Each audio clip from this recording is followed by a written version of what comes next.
মহিলাদের ব্যবহারিক স্বর্ণের কি যাকাত দিতে হয়? বাড়ি নির্মাণের জন্য জমাকৃত টাকার উপর যাকাতের বিধান কি জানতে চাই। জাকাতের টাকা কাউকে না দিয়ে ওই টাকা দিয়ে মসজিদ মাদ্রাসা করা যাবে কিনা। এরপরে প্রশ্ন হলো, স্ত্রীর যদি নেশাব পরিমাণ স্বর্ণ বা সম্পদ থাকে তাহলে সেই সম্পদের যাকাত কি স্বামীর টাকা থেকে পরিশোধ করতে হবে নাকি স্ত্রীর সম্পদ থেকে যাকাত পরিশোধ করতে হবে? মহিলাদের ব্যবহারিক স্বর্ণের কি যাকাত দিতে হয়? আর তা যদি দিতে হয় মূল্য কিভাবে নির্ধারণ করতে হবে? বাজারের ক্রয় মূল্যে নাকি বিক্রয় মূল্যে?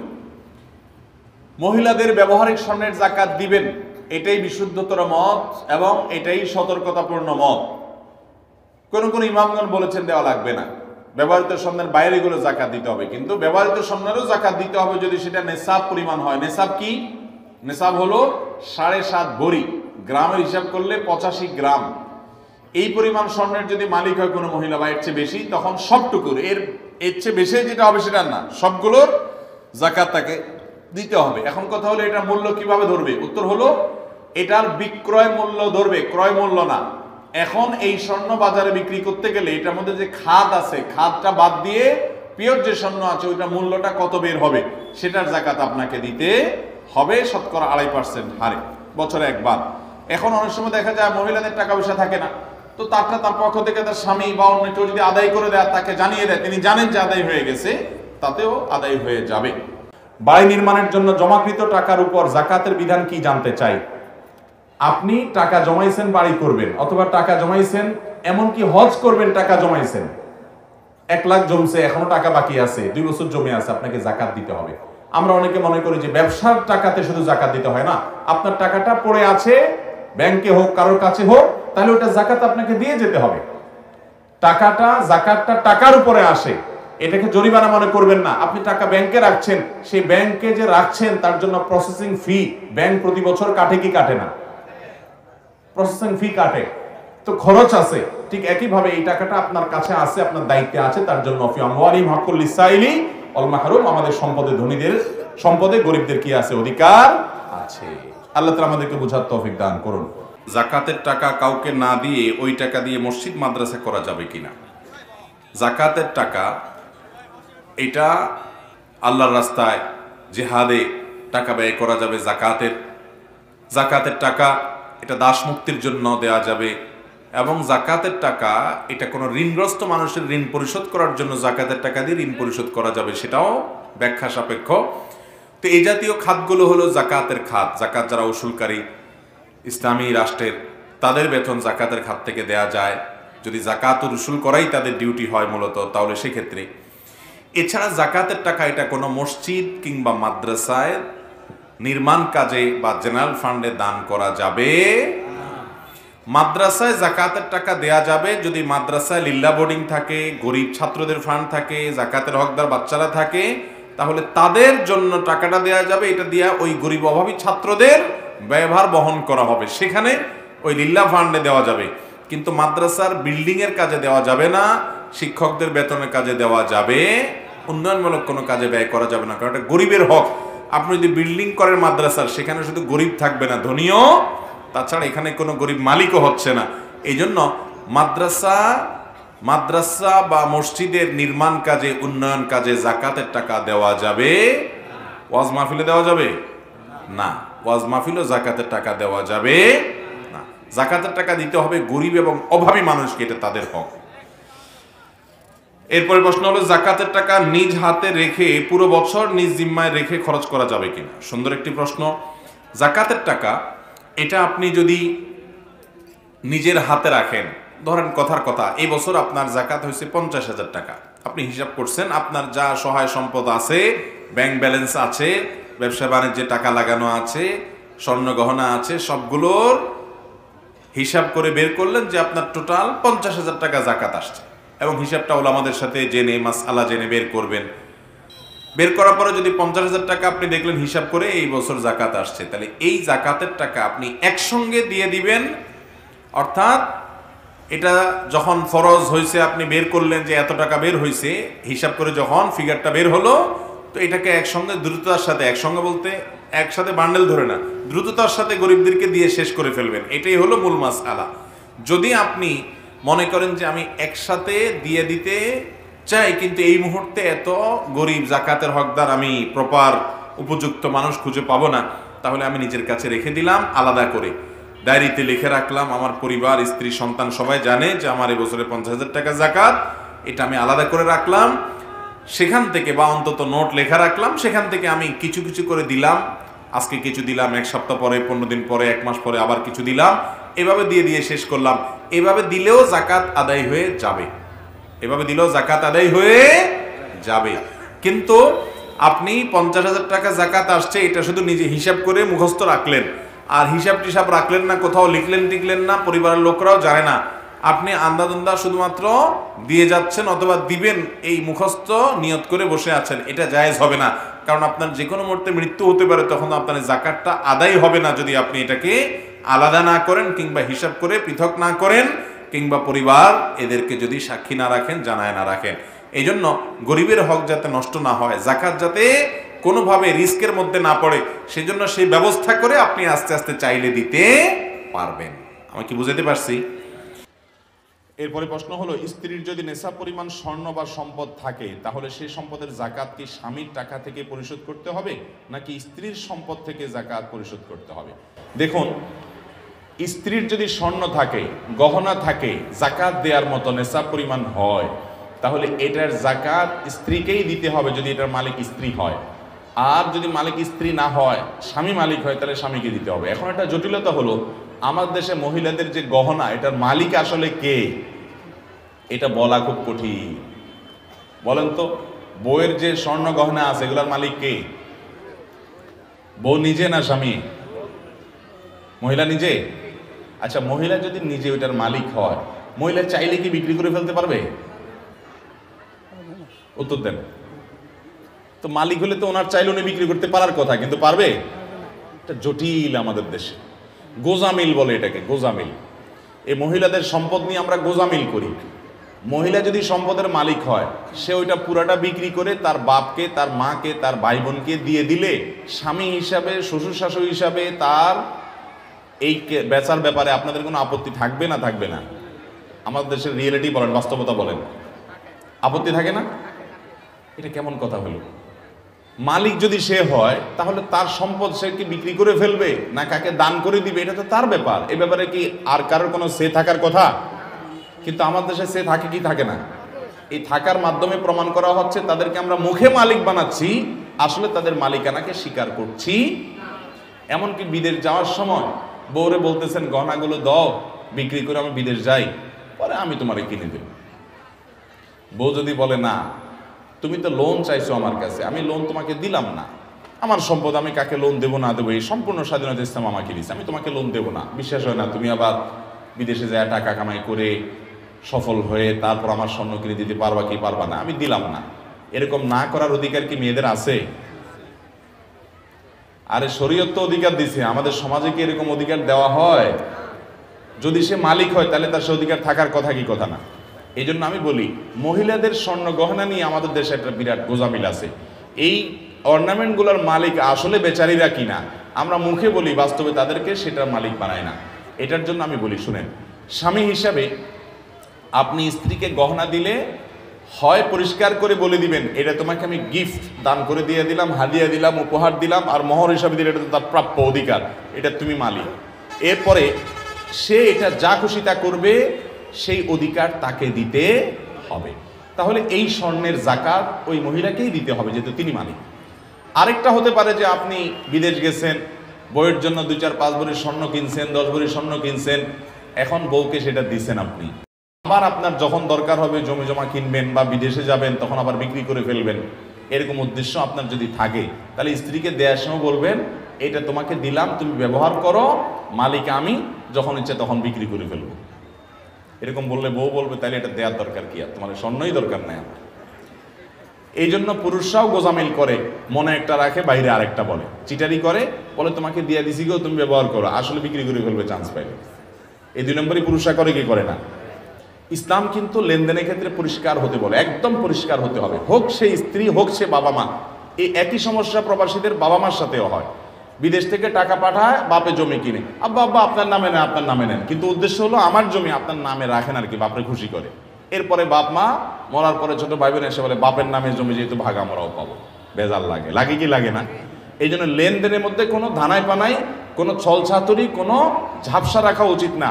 লেনদেন করতে হবে পরিষ্কারভাবে, এবং এটাতে কারোর মনে কষ্ট রাখা উচিত না। সেটা মূর্খতা যদি কেউ মনে কষ্ট রাখে, খোলা হওয়া উচিত এবং পরিষ্কার হওয়া উচিত। যাই হোক, মহিলারা তাদের গহনার ব্যাপারে আপনার তারা যে গহনাগাতি এগুলো জাকাত দিবে, তারা যদি নিজেরা মালিক হয় তারা জাকাত দিবে, আর স্বামী মালিক হলে স্বামী জাকাত দিবে। এখন কত হলো মহিলারা জাকাত দিবে কোত্থেকে? আরেক প্রশ্ন, টাকাটা পাবে কই? তাদের উপার্জন নাই। এটার উত্তর হলো মহিলাদেরকে মহরের মাধ্যমে টাকার মালিক শরীয়ত বানাইছে না বানায় নাই? এখন মহিলা যদি নিজের মহরের টাকা নিজে না নেয়, স্বামীরে মাফ করে দেয়, তো সে নিজের পা নিজে কুড়াল দিছে। মহিলাকে বাবা মায়ের পরিত্যক্ত সম্পদ ইসলাম অধিকার দিছে না দেয় নাই? আবার তিনি ঘরোয়াভাবে চাইলেও নিজে অনেক উপার্জন করতে পারে পর্দার মধ্যে থেকেও, তাহলে তাদের উপার্জন অনেক মাধ্যম আছে। স্বামীর কাছ থেকে হাত খরচ স্বরূপ, উপহার স্বরূপ টাকা পয়সা নিতে পারে, এগুলো থেকে তিনি জাকাত আদায় করবেন। আর যদি এগুলো তার না থাকে, স্বামীকে রিকোয়েস্ট করেন, স্বামী তার হয়ে জাকাত আদায় করেন, তাতেও আদায় হয়ে যাবে, কিন্তু তাকে জানাবে যে ঠিক আছে তোমার গহনা জাকাত আমি দিয়ে দিলাম। স্বামী স্ত্রীর মধ্যে আমাদের দেশে আলহামদুলিল্লাহ বন্ডিং বোঝাপড়া থাকে বেশিরভাগ ফ্যামিলিতে। স্বামী বললো ঠিক আছে আমি তোমার স্বর্ণের জাকাত দিয়ে দিলাম, বা স্বামীকে বললো আমার জাকাতটা তো আসতে দিয়ে দিও, স্বামী দিয়ে দিল, তাতেও আদায় হয়ে যাবে। এরপরে প্রশ্ন হলো 7.5 তোলা স্বর্ণ অথবা 52.5 তোলা রূপা কারো নিকট থাকলে অথবা সমপরিমাণ মূল্যের টাকা থাকলে জাকাত দিতে হয়, কিন্তু 7.5 তোলা স্বর্ণের বর্তমান মূল্য প্রায় 6.5 লক্ষ টাকা, কিন্তু 52.5 তোলা রূপার মূল্য অনেক কম, তাহলে স্বর্ণের মূল্য অনুযায়ী জাকাত দিলে আদায় হবে কিনা জানতে চাই। কেউ বলেন 50,000 টাকা অথবা সমপরিমাণ অলংকার থাকলে জাকাত দিতে হবে, সঠিক উত্তর জানতে চাই। দেখুন, স্বর্ণ অথবা রূপা এই দুইটার নেসাবের কোনোটা, স্বর্ণ হলে 7.5 তোলা অর্থাৎ 85 গ্রাম, আর রূপা হলে 52.5 তোলা অর্থাৎ 595 গ্রাম। এই পরিমাণ স্বর্ণ অথবা রূপা যে কোনো একটার মালিক হলে তার উপরে জাকাত ফরজ। এখন আমাদের যদি টাকা হয়, এই টাকাটা স্বর্ণেও কনভার্ট হতে পারে, রূপায় কনভার্ট হতে পারে, এই জন্য সর্বনিম্নটা টাচ করলে জাকাত এসে যাবে। যেহেতু রূপার দাম কম, এই জন্য রূপারটা টাচ করলে জাকাত এসে যাবে। আর যদি কারো পিওর স্বর্ণ থাকে তাহলে সেক্ষেত্রে 7.5 ভরি রাখ পর্যন্ত জাকাত হবে না। কিন্তু স্বর্ণ কিছু আছে, টাকা কিছু আছে, তাহলে দুইটার মূল্য যোগ করে রূপারটা টাচ করলে জাকাত হয়ে যাবে।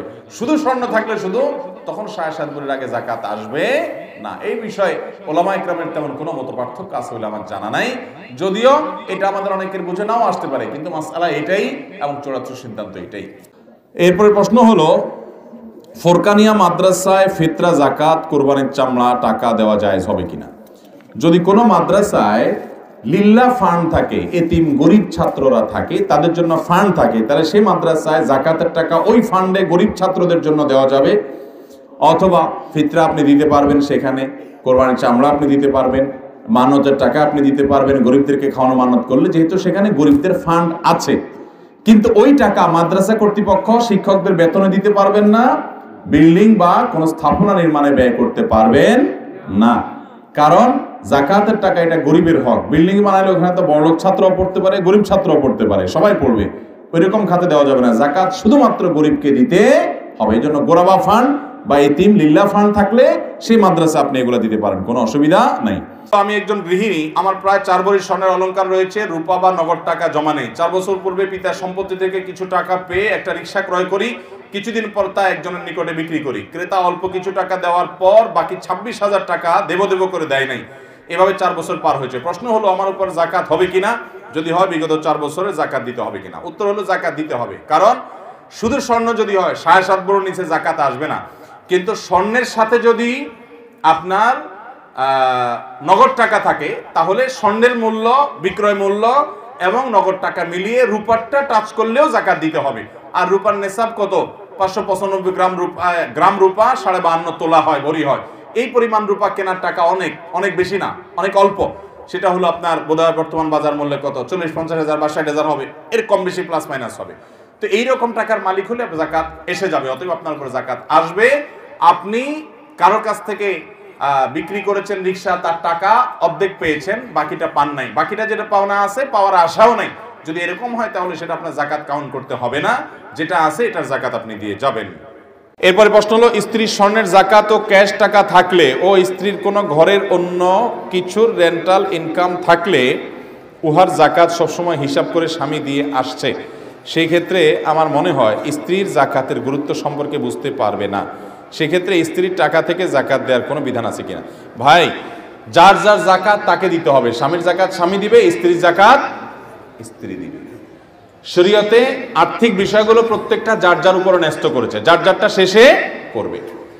এখন আমাদের দেশে সাধারণত মহিলারা তাদের যেহেতু নিজস্ব ইনকাম থাকে না, স্বামী তো বলে দেয় ঠিক আছে তোমার স্বর্ণের জাকাত আমি দিয়ে দিলাম। যদি স্বামী তার স্ত্রীর স্বর্ণের জাকাত দিয়ে দেয় সেটা জায়েজ আছে। শর্ত হলো স্বামী তার স্ত্রীকে জানাতে হবে মিনিমাম যে ঠিক আছে তোমার এই বছরের জাকাত এত আসলো তো ওকে আমি দিয়ে দিলাম। অনেক মহিলারা বলেন যে হুজুর কোত্থেকে দেব, আমার তো কোনো ইনকাম নাই। আমার জবাব হলো ইসলাম আপনাকে বহু টাকা পাওয়ার রাস্তা রেখেছে, আপনি নিজেরটা নিজে নষ্ট করেছেন। যেমন বিয়েতে মোহর রেখেছে, এই মোহরটা কার প্রাপ্য? স্ত্রীর প্রাপ্য না?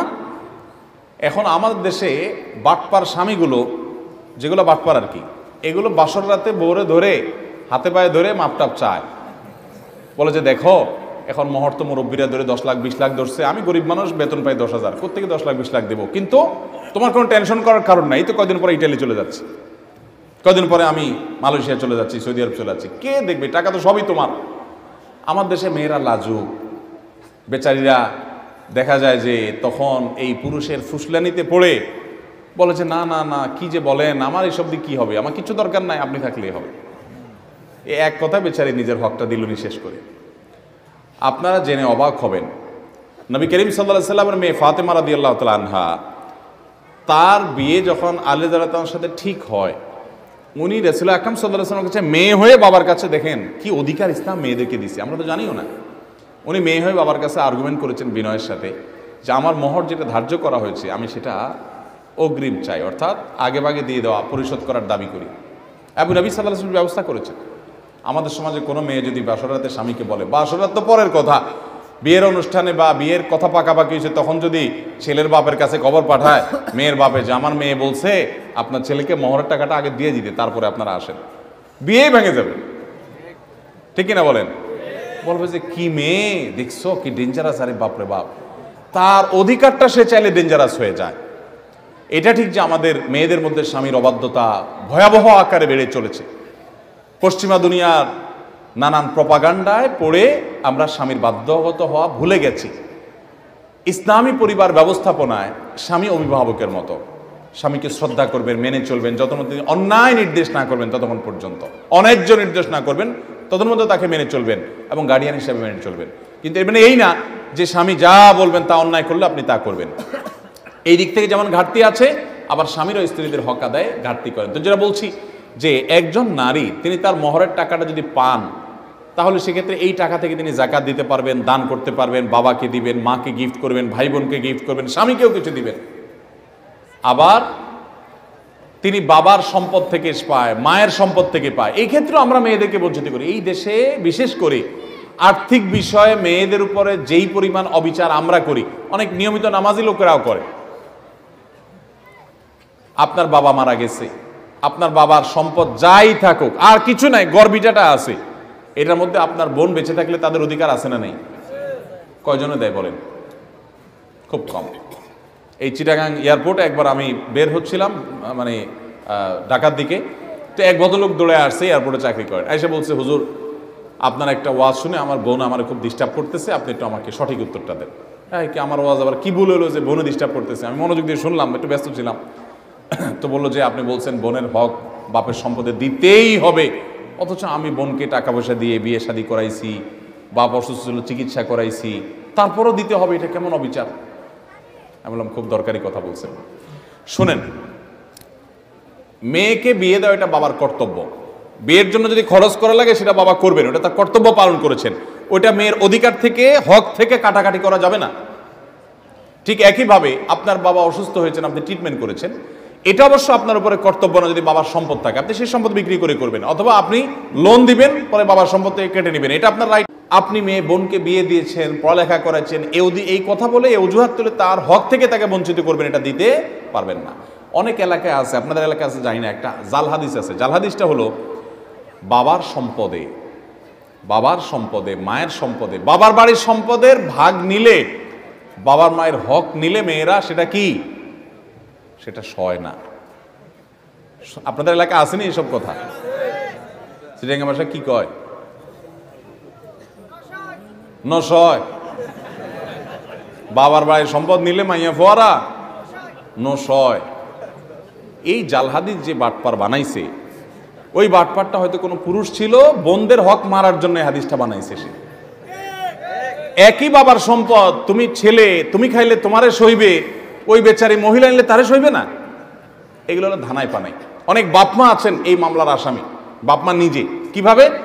মরার আগে অনেক মুরব্বীরা আছেন, ছেলে মেয়েদেরকে ডেকে বলে, বাবারা দেখো, মেয়েদেরকে বলে তোমাদের অনেক টাকা পয়সা দিয়ে বিয়ে শাদী দিয়েছি, অনেক কিছু দিছি, এখনই আমার জমি জমা যা আছে এগুলো তোমরা দাবি করিও না মা, তোমরা খুশি মনে ভাইদেরকে দিয়ে দাও। মেয়েরা বেচারিরা শর্মে চলে গেছে পরের বাড়িতে, আসছে পরের বাড়িতে একটু বেড়াইতে, বাপ নিজে বলে এই কথা, তখন বাপের মুখের পরে কি আর তর্ক করতে পারে? বলে যে ঠিক আছে আব্বা, আমরা দাবি করলাম না, গুনাহ হবে। এইভাবে নানান ছলছাদুরি করে আমরা মেয়েদের হক বঞ্চিত করি।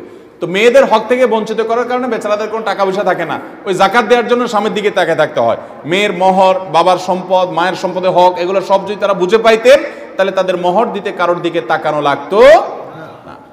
কিন্তু সেটা হচ্ছে না আমাদের সমাজে, এই জন্য এটা খেয়াল করতে হবে। যাই হোক, তারপরও যদি স্বামী তার স্ত্রীকে জাকাত দিয়ে দেন, অবশ্যই সেটা আদায় হয়ে যাবে, কিন্তু স্ত্রীকে জানাতে হবে এবং তিনি তার নিয়ত করতে হবে।